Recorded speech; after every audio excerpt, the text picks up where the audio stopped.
They buried her memory, but not her secret. Welcome to Agent Ash. I'm your host. Let me know, where are you listening from today? Your presence here adds so much to this space. Let's begin. It began with the bells. 8 o'clock, a summer morning, the light too pale to be trusted. A kind of light that seems to promise everything and delivers nothing. I should have known. From my window above the high, where the plaster cracks with quiet satisfaction and the kettle sighs more than it boils, I watched her. A girl, no more than 20, in a red coat far too warm for the weather, crossing Magdalen Bridge with an armful of sheet music held against her chest like something flammable. Her steps were quick but uncertain, the kind that belong to someone who hears music others don't. The mist curled around her ankles like smoke from an extinguished fire, and I thought for just a moment that she might vanish entirely into it. The bells rang, and deep and deliberate, as if Oxford were reminding itself of its age. The crossword that morning had proved unusually obstinate. 7 letters, a word for absence. Not vacancy, nor lacking, nor anything that would yield to force. I stared at it while the bells did their work. The girl dissolved into the fog, and I told myself, as I often did, that it was only a word. But some words refused to remain in their boxes. By 10:30, the common room at Magdalen was already murmurous with that particular brand of academic indifference, mildly alert, faintly superior. Coffee cups clinked. A window was open somewhere, not enough to freshen the air, just enough to stir it. A fellow whose name I had already forgotten was speaking with the casual authority of someone who rarely doubted his own memory. It was about bequests, I believe. Some minor fund tied to a minor chair. Then the conversation shifted, as it often does when men of letters tire of money and return to myth. "She vanished, didn't she?" the youngest of them asked, not lifting his eyes from the newspaper. Miranda something? That was the name, Miranda Crane. Or possibly Cray. The vowels felt insubstantial. Someone else chuckled. "Oh, that was years ago, surely, before your time. She was some kind of prodigy. Oboe, was it? Or flute?" "Clarinet," I said, though I hadn't meant to. It came out too easily. I took another sip of my coffee to bury the word. The room turned slightly, gently. "Did you know her?" "Only in the way one knows anything here, obliquely, from margins, from rumour. I remembered her hair, very black and usually pinned up with pencils, and a habit of humming Prokofiev under her breath in the Radcliffe camera. But I said none of that. There was some fuss, wasn't there?" said the fellow whose name kept escaping me, though he wore a carnation in his lapel as if to anchor himself. A boyfriend, a fall, or was it the river? The room hushed a little, uncertain whether we were entering the territory of scandal or tragedy. "She simply stopped coming," I said. "One day she was at rehearsal. The next, nothing. No note? Not one that was found." The conversation soon moved on, to bursaries, to books left unreturned, to someone's dog that had disgraced itself near the chapel. But I stayed with the word. Vanished. Not quite absence, not quite escape. A word with corners. I returned to my rooms after noon, the crossword still on the table. The light had shifted. It had grown more confident but no less deceptive. It fell across the page, making the black boxes glisten faintly. I stared again at the 7-letter clue. Absence. My pencil hesitated, then pressed. Silence. It fit. It was only a word, but it held, and I thought, not for the first time, how often we confuse what is missing with what is merely quiet. In Oxford, the difference is everything. Somewhere, a bell rang again, not Magdalen this time, but Merton or Brasenose, announcing nothing in particular. I let it ring through me. I had an hour before anything was expected of me. I took the crossword, folded it carefully, and placed it beneath the small, dark bottle on the windowsill. Then I sat down, poured a measure of Glenfiddich with the steady hand of someone rehearsing a ritual, and stared once more across the road, towards the bridge where she'd walked that morning, the girl in the red coat, though I knew she wasn't real. The sheet music, the mist, even the coat, too red for a summer day. Something was coming. I could feel it in the way Oxford held its breath, and I, fool that I was, had already begun listening for the next note. They said he'd gone quietly. No explanation, no farewell recital, no crescendo. Merely a note to the dean on a folded sheet of manuscript paper, the clefts still faintly visible beneath his careful hand. I resign with immediate effect. Nothing more. The handwriting was precise, mannered, and entirely exhausted. His name was Colin Dacre, the college organ scholar for 3 years, known more for his aversion to eye contact than any profound brilliance. The resignation wouldn't have crossed my desk if not for what followed. A second note, this one unsigned, placed into the dean's pigeonhole 2 days later. Unlined paper, no envelope, a single sentence, slanted as though written by someone who could no longer stand upright. You buried her with your hymns. We were asked not to take it seriously.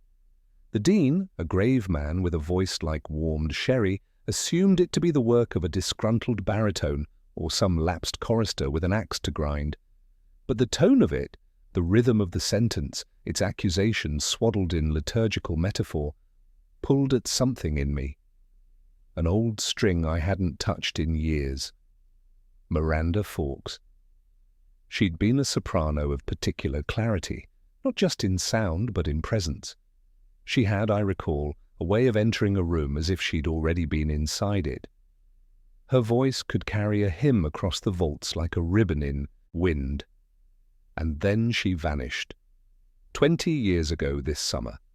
Her last appearance had been the festival evensong, Paris, Stanford, something French, a quarrel with her tutor the night before, then nothing, not a trace.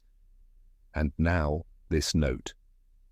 Lewis asked the obvious question as we walked through the quad towards the chapel. What hymns, who buried what, or whom? He had a way of cutting through the fog with practical steps, like a man trying to navigate by lamplight instead of stars. I told him we were not yet looking for meaning, only tone. The college had already filled the vacancy. Temporarily, they said, though I suspected ambition was already setting down roots. Her name was Lorna Pelling, late 20s, eyes sharp enough to leave marks. She had studied in Vienna, taught briefly at Durham, and wore her appointment like a fragile medal, proud, but afraid it might be taken from her if she blinked. The first rehearsal with the choir was closed to the public, but I stood near the chapel doors pretending to study the monument to Dean Abernathy, a man who had died mid-sermon, having uttered only the words, "Let us consider." Through the wooden arch I could hear Lorna speak. Not unkindly, but with the tautness of someone who had spent too long tuning herself. Her instructions were specific, clipped. She corrected a bass for the shape of his consonants, a tenor for breathing between syllables, and then she played. There is a particular silence that comes just before the organ sounds. It's not absence, not quite. It's closer to suspension, the whole chapel bracing for something to begin. And what followed was exact, reverent, almost severe. Not quite beautiful, not quite cold, as if someone were pouring water into stone. Afterward I introduced myself. She said my name in a way that suggested she'd already known it. She asked if this was about the note. I told her it might be. I asked if she'd known Colin Dacre. Only slightly, she said. We crossed paths in the repertoire library. He seemed tired. Tired of what? She smiled faintly. Of keeping things in? I turned the note over in my pocket. The script had been careful, yes, but hesitant. Each letter slightly divorced from the next, like a choir falling out of harmony. It was a woman's hand, that much I would have wagered, but not Lorna's. Hers was sharper, cleaner, a hand that didn't flinch when signing things. As we left the chapel, the porter handed me something. Another note, slipped under the chapel door that morning. Same paper, same ink, different hand. It said, She still sings in the walls, no signature, no date. I did not smile, but something in me settled. Not comfort, not dread, only the faint recognition that the past was not done yet, merely tuning. I've always trusted paper more than people. When something begins to stir beneath the surface, a ripple, a phrase, a girl in a red coat, I go first to the archives, not for answers, not really, but for the comfort of dust and margins, for the names printed in fixed fonts, untouched by retrospect. So I asked for the chapel music programs from 1999. The porter, a gentleman named Avery with a limp that whispered of rugby long abandoned, told me the folder was missing. It had been requested, he said, some weeks ago, not by a student, but by someone in the English faculty. His voice softened around the word someone, as though to speak the name outright might crack it. But when pressed, he gave it. Dr. Philip Cantry, a name like a cupboard door, hinged, hollow, and faintly swollen with damp. I found him where I expected, in his rooms on the north quad, second staircase, third door. The corridor outside smelled of old gloss paint and recent disappointment. His door was ajar. I knocked anyway. He looked up slowly like a man being dragged out of a deep armchair. His hair had once been the kind that curls. Now it was the kind that forgets to. A tweed jacket clung to his shoulders out of habit rather than design, and a glass of something the colour of confession sat half empty beside a pile of yellowing Virgil. Morse, he said, drawing the name out like a tired vowel. Let me guess, someone's dug up Miranda again? I asked whether he'd kept the programme for the 1999 summer festival. He laughed, not kindly. I barely kept my wits that year, let alone paperwork. What do you want, Morse? A list of hymns? A ghost story? I told him I was interested in the choir that year, in what was sung and what wasn't. She wasn't meant for Oxford, you know, he said, refilling his glass with a trembling hand. Too much voice, too little discipline. Always arriving late, leaving earlier, and that laugh, like she knew some private joke that none of us were invited to. Infuriating. She should have gone to Vienna or Paris, somewhere that welcomes chaos. You taught her? Supervised her thesis? Browning, I think. Or was it Donne? It hardly mattered. She sang more than she wrote. We'd meet for an hour, and she'd spend half of it whistling Fauré under her breath. You couldn't pin her down. Did you like her? Number? Did you love her? He looked up at that. Not in surprise exactly, but as if he'd forgotten the question might be asked. She had a way of making you feel insufficient, not cruelly, just unavoidably. You see? I didn't answer. Instead, I let the silence do what it does best, unfold. His room was chaos disguised as scholarship. Shelves sagged under the weight of text no one had cited in years. A poster of Der Rosenkavalier had begun to curl at the edges like a dying leaf. But it was the record sleeve that caught me. Propped on the mantelpiece, barely noticed amid the detritus of lost lectures and open bottles, pale cream, embossed title in silver. Schubert, selected leader. I picked it up. Don't bother, he said. The label misprinted the sleeve. No soloist named, just recorded, Oxford, 1999. I found it in a second-hand bin in Jericho. Thought it might be cursed. Did you play it? Once. The voice, it's strange. Clear, yes, but as though it's trying not to be. As if it was never quite meant to be recorded. I can't explain it. I stopped halfway through. He turned away then, pretending to pour more wine. But his hand was steady now. I left the record on the mantelpiece. I made no remark, but I felt something tighten around the edges of the day, as though the walls were listening. The soloist unnamed, the year exact, and that word again, recorded, not sung, not performed, stored. I stepped out into the quad. Light had begun to shift, turning stone to parchment. Across the lawn, the chapel door stood open. A rehearsal, faintly heard, bled into the air. Vaughan Williams this time. Something about it made the air feel thinner. I stood for a moment longer, listening, and thought, absurdly, What if she never left? What if she simply slipped, note by note, into the grooves of something that could never be erased? It was Lewis who found the photograph. He brought it to me the way one might carry a leaf from a tree one thought extinct, reverently, and a little unsure whether to believe it. The print was curled at the edges and smelled faintly of the varnish used on college dining tables. A group shot of the 1999 Magdalen Choir. 47 faces in rows, all formality and borrowed robes, the sort of symmetry that conceals more than it shows. But it was the figure on the far left, half-turned, blurred at the edges, hair pulled into a loose coil, that made the breath slow in my throat. Miranda. It wasn't proof, not entirely, but some faces haunt more clearly than others, and this one had the suggestion of her, the set of the shoulders, the tilt of the jaw, the way her hands were hidden behind her back, as though trying to keep something from leaving her. We took the photograph to the college registrar, a thin woman in her 50s with a voice like a closing file drawer. She produced the records without flourish. According to her, Miranda Fawkes had withdrawn in May 1999, officially, cleanly. Health reasons was all the paperwork said. She had not, the registrar insisted, been present for the summer festival, nor the choir photograph. I asked whether it was possible she had returned unofficially. A visit, perhaps, or a guest performance. Impossible. Our records are precise. If she'd returned, I'd have known. Lewis said nothing, but I watched his eyes move across the margins. He was learning, not just what was written, but what was not. Later that afternoon, I left him in the archive and walked to Jericho.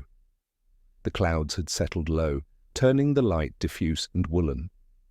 I passed the pub, where they used to serve wine as though ashamed of it, and turned left into a street of narrow-fronted shops with unwashed windows.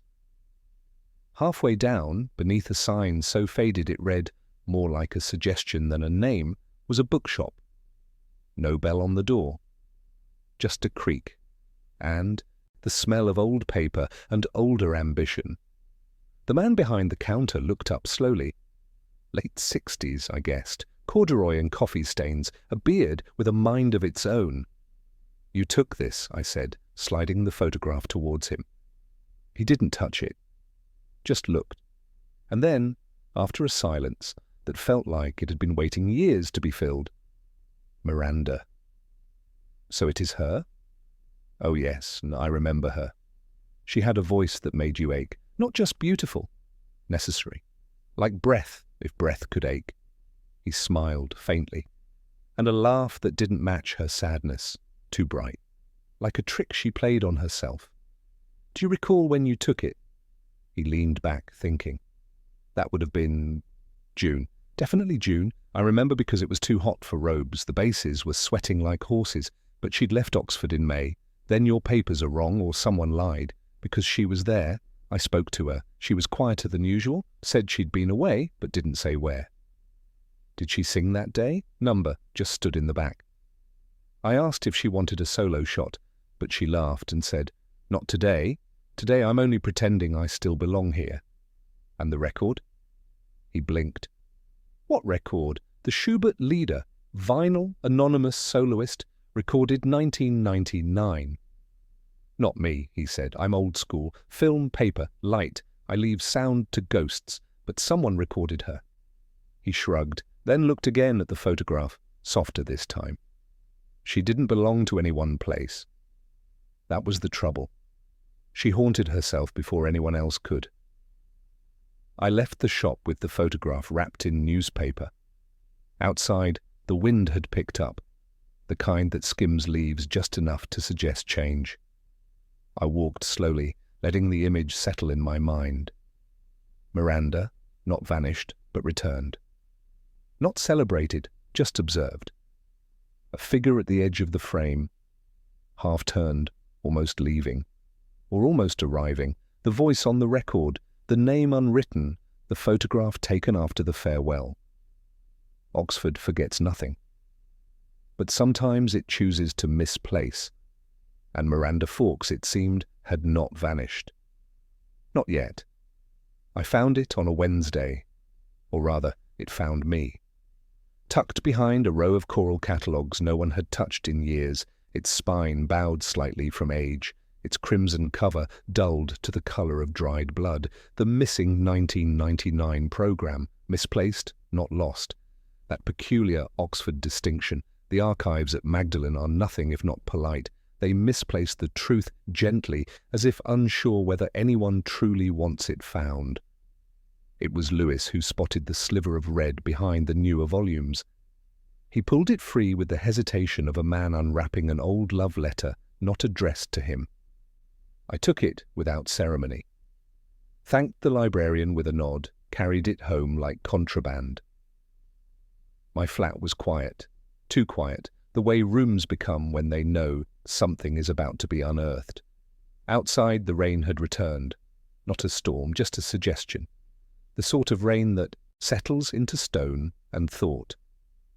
I poured a measure of red, a burgundy I'd been saving for nothing in particular, and set Puccini low on the stereo. Ci il bel sogno di Doretta, the aria that breaks you not with force, but with grace. I opened the folder. Inside, the programme was crisp, near pristine. Names, dates, composers, the usual liturgical litany, but in the margins someone had scribbled notes in tight, slanted script. Tempi changes, breath marks. And beside the Laudate Dominum entry, one word, barely visible, solo M. Fawkes.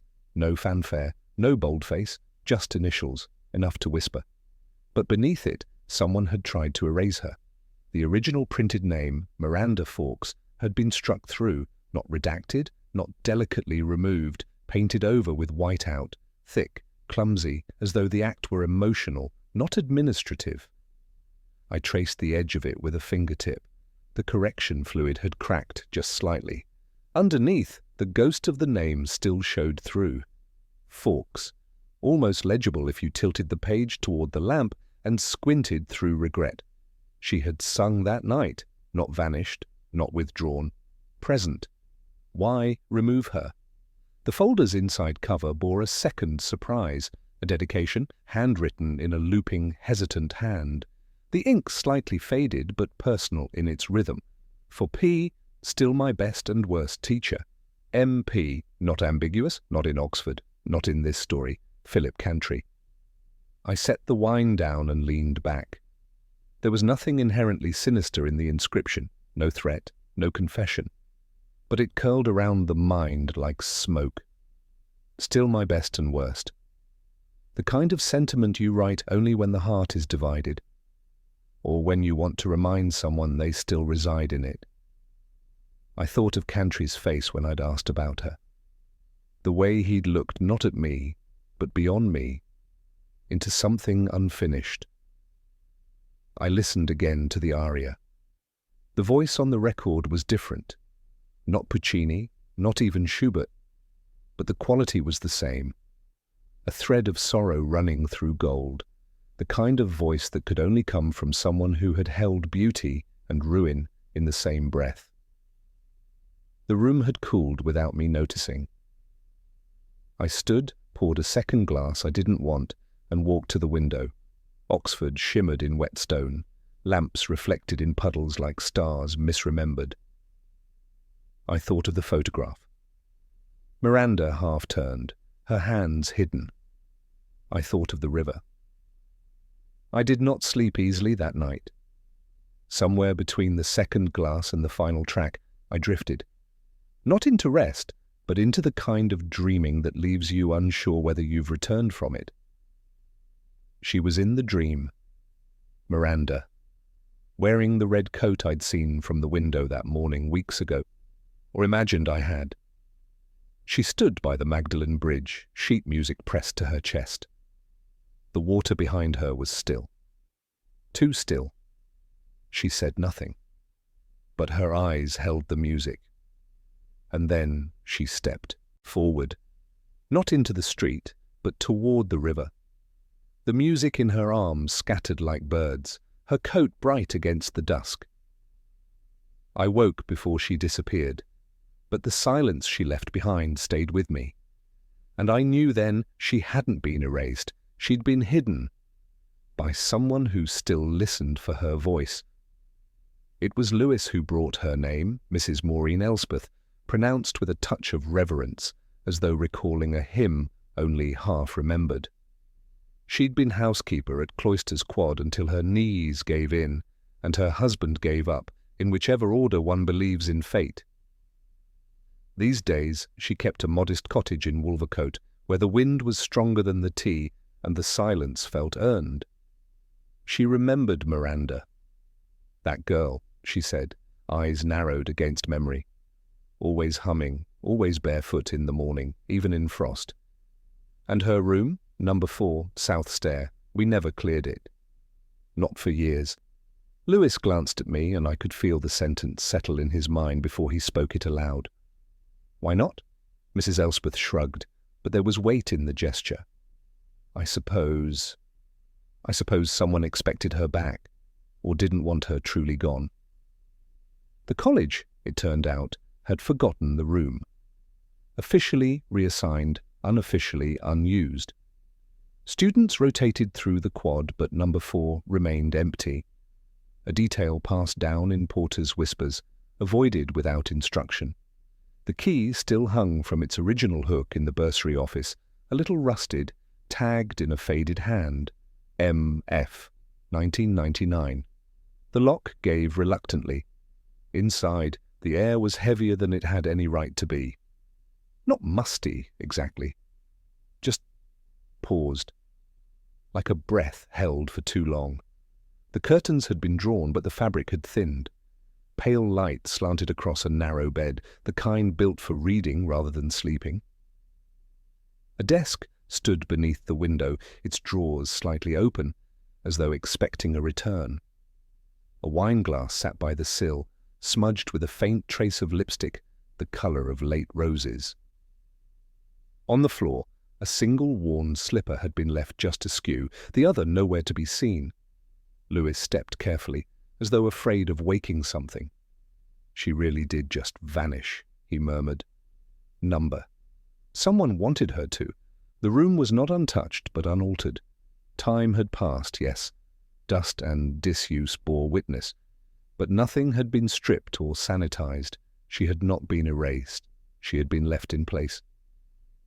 I found the music first. Sheets scattered beneath the desk, dog-eared and marked in pencil. Breath here, hold there, softer. A few bore initials, M.F., looping and fluid. On one, a line from Faur's Les Berceaux had been underlined twice in red. Et le vent pleure comme une femme. Beside the music sat a postcard, unsent. Venice, dusk, the bridge of sighs. On the back, only one word in her hand, someday. It was Lewis who opened the top drawer. You'll want to see this, he said, a slim volume of poetry, Elizabeth Barrett. Browning, the spine worn, pages filled with annotation. She had underlined, circled, bracketed, but one line had been pressed upon so heavily the page had bruised. I love thee to the level of every day's most quiet need. The ink was dark, impatient. I turned the page, and there, tucked inside, was the drawing. Graphite on thin sketch paper. A profile, unmistakably Cantry's. The furrowed brow, the slant of the nose, the way the chin disappeared slightly into the collar.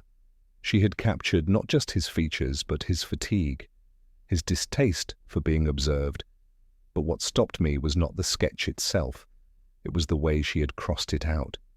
Thick slashes of ink, not once, but again and again, turning his face into something fractured, not rage, exactly, something quieter, a kind of mourning that wanted to be mistaken for anger. Lewis leaned over my shoulder. She drew him, and then destroyed him. The air in the room had cooled. A bird outside called once, then not again. I stood, closing the book gently. She had loved him. That much was no longer in question, and perhaps he had loved her, though he had chosen a cleverer name for it. Ambition or regret.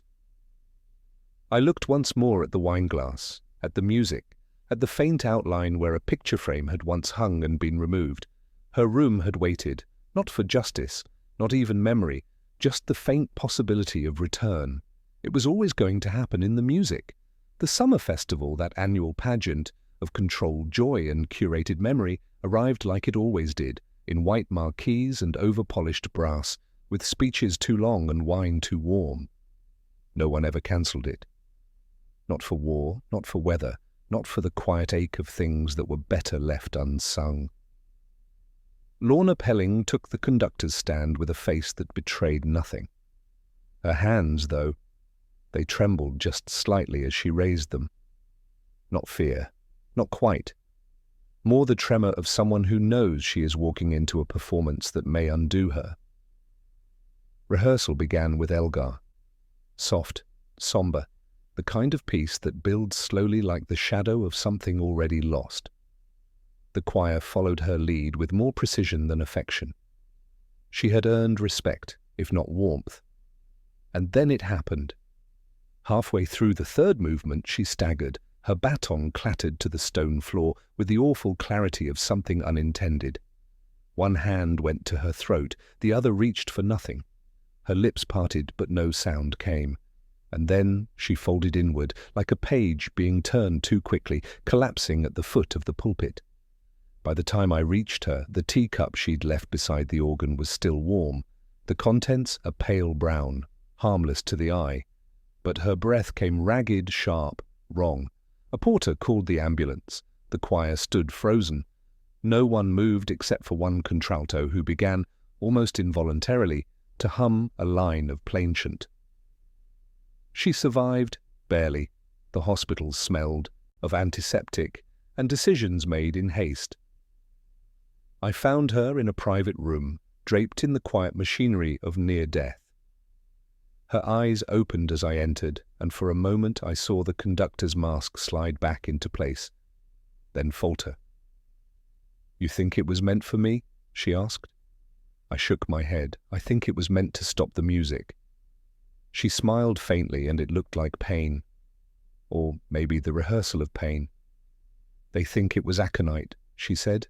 "Monkshood, from the tea. But I don't drink milk. Someone thought I did. That saved me." "You've been digging," I said. Into Miranda. Her breath slowed, not in fear, and in something closer to relief. Yes, I needed to know. The voice on that record, I knew it wasn't a stranger. I've heard it before. In dreams, sometimes. In empty chapels. I went to Venice last year. I thought maybe someone had buried her there. "There's no death certificate," I said. "No record of a body." "Then someone's hidden her well." I showed her the email that had arrived anonymously that morning, sent to the dean's account. "You still applaud her silence." Lorna read it twice. "It's a warning," she said, "or a confession." "You travelled to Venice," I said. "Why?" "Because I needed her to have ended somewhere. I thought maybe if I stood at a grave I'd stop hearing her." "Did you?" She didn't answer. Her eyes flicked to the window, where the light was beginning to fade into that indecisive grey that belongs only to hospitals and northern skies. "They never cancelled the festival," she said quietly, even when she disappeared. "They just replaced her solo with someone forgettable and kept singing. Like silence could be overridden. Like she'd never mattered." "She mattered," I said. Lorna turned back to me. There was something new in her face now, and not grief exactly. Something sharper, something almost clear. "You think she's still here?" "I think the absence is too loud not to be inhabited." She closed her eyes then, not from exhaustion, from something more private, the gesture of someone who needs a moment to bear their own mind. As I left, I passed a nurse humming a lullaby under her breath. The tune was familiar, a phrase from Les Berceaux, the lullaby Miranda had underlined in her score just weeks before she vanished. Oxford has a way of folding time in on itself. Events repeat, but never quite the same, like echoes with altered intent. And this festival? This one felt less like a celebration and more like a curtain call no one had earned. Some truths don't announce themselves. They wait, quietly, in footnotes and ledgers, cloaked in numbers and phrasing too dry to alarm the inattentive. It was Lewis who found the discrepancy. He'd spent the better part of 2 afternoons inside the finance bursar's office, drowning in spreadsheets and the pale blue of old carbon copies. I suspect he welcomed the distraction. There was something in him lately that seemed to brace every time the chapel bells rang. He handed me the pages without preamble, side by side, 2 versions of a will. The first, dated 2007, was unassuming in tone, clipped in its allocations. A bequest of £10,000 to Magdalen College, earmarked for the preservation of its music library. In memory of Miranda Fawkes, it read, "Beloved Daughter." The second, dated 2009, bore the same heading. Same solicitor? Same bequest. But the name was gone. The line that had read in memory of Miranda Fawkes was now for the advancement of sacred music. No dedication, no daughter, just the money, now silent. Both wills were signed by a Mrs. Clarissa Fawkes. It might have been nothing. Families change their minds. Grief ages into silence. But I've never believed in coincidence, not in Oxford, and certainly not around Miranda. The solicitor's name was Conrad Lyle. I found him in a modest office above a Summertown florist, surrounded by ticking clocks and polished wood. The kind of place where nothing loud had ever happened. He greeted me with a nod and the air of a man who keeps confidences for sport. But when I mentioned the 2 wills, something in his posture adjusted, a fraction of an inch, but enough. "Yes," he said, "that matter, you remember it?" "I do. Most matters blur. That one didn't." He led me to a narrow side room lined with thin, elegant files and pulled one marked Fawkes/C/estate. Inside were the originals, dated, notarized, and in perfect order. And then he said it. There was a young woman, 2009, came in quietly, no appointment, said she needed to speak with me urgently about her mother's intentions. She claimed to be Miranda. She did. She was very calm, not angry, not weeping, just determined. What did she want? She said, and I quote, "I don't want Oxford's money to remember me. I'm not gone. I never gave them what they think I did." And she asked to have her name removed. Lyle tapped the file. Mrs. Fawkes was still alive at the time. She returned a week later, made the changes. No argument, as though it had been expected. I asked for the visitor's signature. He obliged. It was on a single slip of cream paper, dated June 2009. The signature was sharp, looping, self-aware, red ink, unusual but deliberate, and unmistakable. The same hand that had written for P, still my best and worst teacher. M inside the 1999 music program. The same hand that had scrawled notes in the margin of the red folder. It was her. She had been alive in 2009, in Summertown, not buried in Venice, not silenced by water, not a ghost on vinyl, alive, composed, speaking. What unsettled me most wasn't the revelation. It was the tone she'd used, not rage, not grief, determination. As though she had stepped back into the world for a single hour, performed one final edit, and then receded again. Lyle watched me closely. She seemed unfinished, he said, not lost, not found, like a story she hadn't agreed to be written into.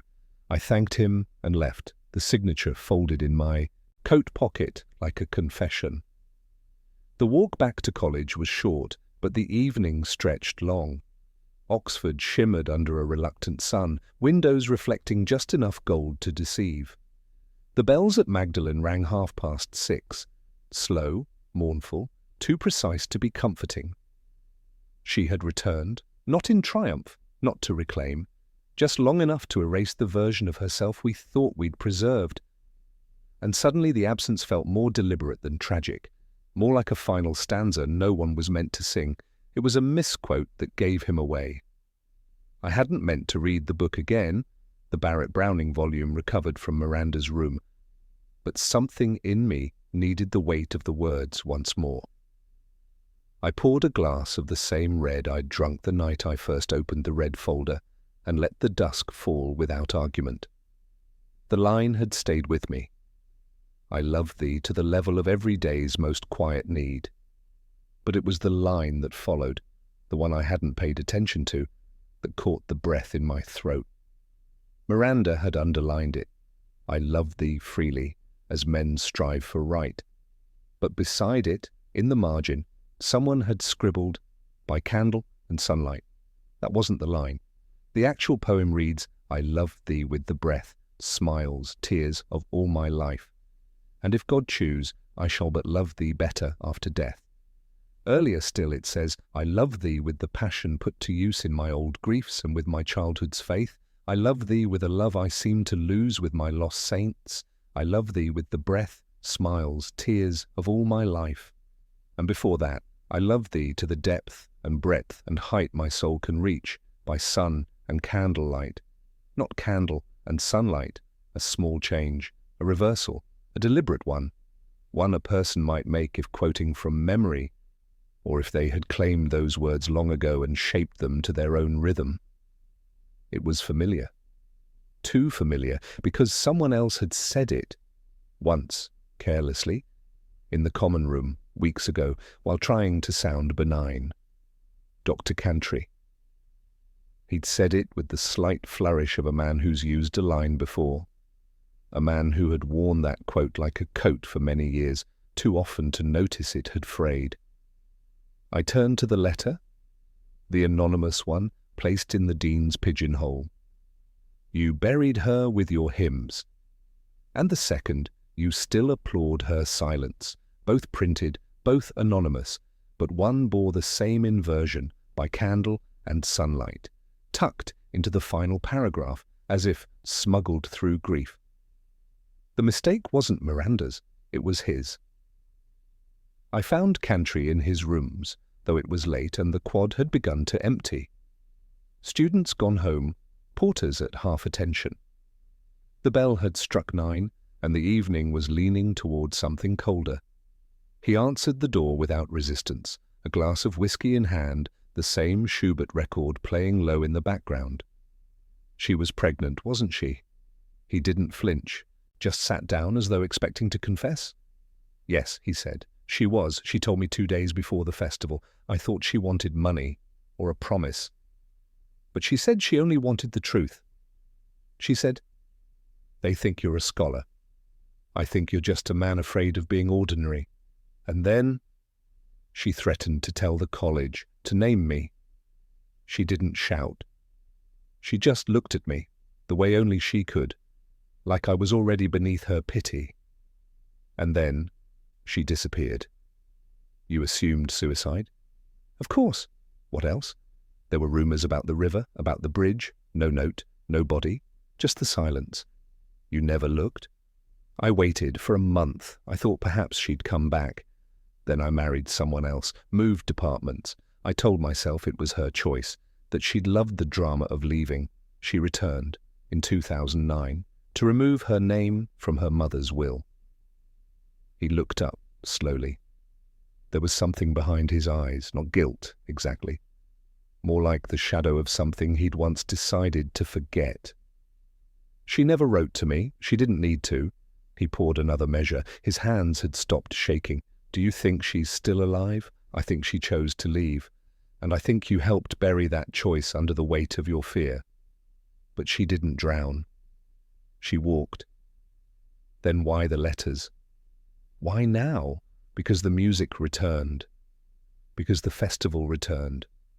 Because we keep singing over her silence like it was an interlude, not a verdict. Cantry said nothing. But the record ended, and neither of us moved to lift the needle. Sometimes the truth isn't loud. Sometimes it sits quietly in the wrong order of words and waits to be read properly. It was the kind of call that doesn't wait for morning. Stranger's voice crackled through the receiver with more wear than urgency.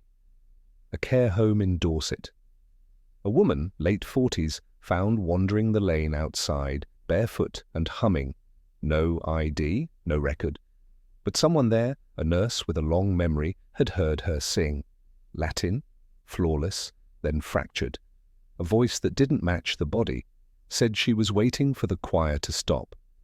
I left before dawn. The road south was empty, half dreaming, drawn in soft greys and reluctant headlights. The world seemed still, as if holding its breath in anticipation of something it had long stopped believing would happen. I passed hedgerows blurred by rain and villages with names too old to translate. The countryside felt indifferent, as if it knew better than to hope. The care home stood on a hill outside Bridport. Pale stone, ivy clung with a garden of tired roses and a pond that had outlived its purpose. The receptionist greeted me with the sort of quiet usually reserved for hospitals or confessions. Room 14, second floor, west wing. They hadn't named her, she hadn't allowed it. She hums, the nurse said, not to us, to something we can't hear. The corridor smelt of lavender and disinfectant, an uneasy blend of comfort and denial. Room 14's door was ajar. The music reached me before my hand touched it, not from a speaker, but from her.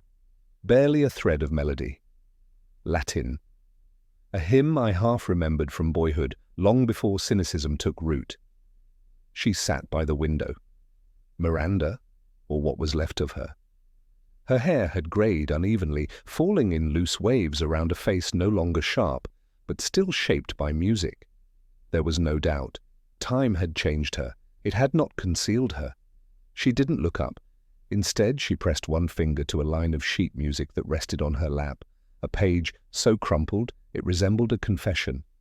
Her lips moved silently, then aloud, Dona nobis pacem. I stepped inside, quietly, as one would enter a chapel already occupied. She stopped singing, and after a moment she said, without turning, "You're late." I didn't answer. I couldn't. "I waited," she said, "but they kept singing, even after I asked them to stop." She turned then, her eyes met mine. Faded, yes, but the colour, that storm grey that once sliced through rehearsal rooms and lecture halls, remained. "They erased me," she said, "so I erased myself." There was no fear in her voice, no urgency, just a tired kind of truth. Cantry? He tried to protect himself, said he'd fix it, that I needed rest. I was breaking, he said, a sabbatical, somewhere quiet. He said the festival would carry on, that I'd be forgotten gently. And were you? She smiled, barely. Number, not gently. I sat down across from her. The window was open, birds sang somewhere in the hedges. Below, the lawn was being trimmed, too neatly for anything real to grow. "They said you drowned," I said. "I did," she replied, "just not in water." I wanted to ask if she blamed them, the college, Cantry herself, but the room already knew the answer. "Do you still sing?" She gestured to the sheets beside her, hundreds of pages, some printed, some written in her hand, halting, fractured, marked by hesitation. She reached for one and hummed again. A line from 4. Broken midway, then resumed, as though the melody came not from memory, but from somewhere deeper, somewhere that had survived the forgetting. They said I was unstable, that I imagined the baby, that I was too fragile for Oxford, too much voice, not enough mind. But I remember everything, just not all at once. We sat in silence for a while, the air between us thick with what had never been said.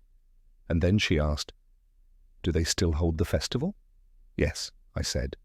She turned back to the window. "Then they haven't learned." She began humming again, not to me, to herself, to the version of herself she had buried, note by note, 2 decades ago. As I left, I looked back once. She was there, still. The girl in room 14, aged, erased, remembered by accident, and fading now like the very music they had tried to silence.